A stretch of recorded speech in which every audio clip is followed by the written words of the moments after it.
አሁን ያለህበትን ቦታ ሳይሆን መንገድ ነው። አንተ ደግሞ ተጓዥ ነው። ከየት ተነስተህ የት ደረስክ?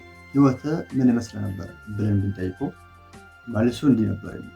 እንኳን ወደ ቻናላችን በደህና መጣችሁ። ቸርነት ሰብስክራይብ በማድረግ ቤተሰብ ሁኑ። እያንዳንዳችን አንድ ታሪክ ይኖረናል። አንዱ የሌላውን ታሪክ ቢያጠና ቢጠይቅ፣ የትላንቱን ታሪክ ብንናገር በእኛም ባይሆን በአባቶች ብሎም በእኛ ከየት ተነስተህ የት ደረስክ?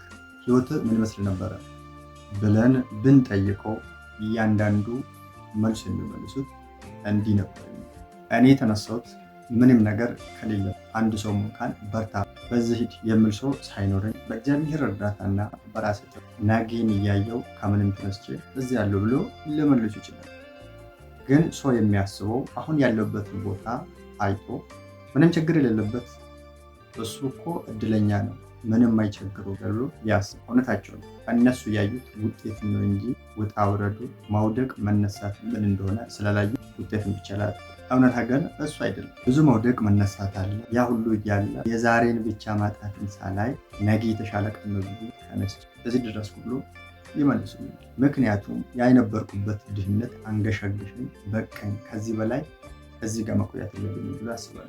ለምሳሌ ብዙ አርቲስቶች፣ ባለሀብቶች አሁን ባለንበት ዘመን እንኳን ቲክቶከሮች፣ ዩቲዩቦች ወይም ደግሞ ሶሻል ሚዲያ ላይ ኢንፍሉዌንስ የሚያደርጉ አነሳሳቸው ከምንም ሆኖ ግን መጨረሻቸው ትልቅ የሆኑት ብዙ እናያለን።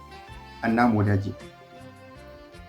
እንዲህ ብለህ ልታስብ ትችላለህ። ቤተሰቦች ምንም ሀብት የላቸው፣ መንገድን የሚያሳየኝ ሰው አንድ ሰው እንኳን የለም፣ እድለ ቢስ ነኝ ልትል ትችላለህ። ግን አንድ ነገር አስታውስ፣ ሁሉም ነገር ያልፋል። በእግዚአብሔርና በራስ ጥረት በራስ ነጻ ፈቃድ ላይ እምነት ነው። ሁሉም ሰው ችግር እንዳለበት አስብ።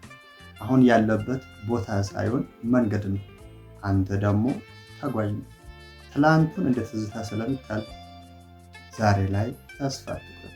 ብዙ ተስፋ የሚያስቆርጥ ነገር አለ። ተስፋ ከሚያስቆርጥ ነገር ደግሞ ተስፋ የሚሰጥ ነገር ብዙ ነገር እንዳለው ማስታወስ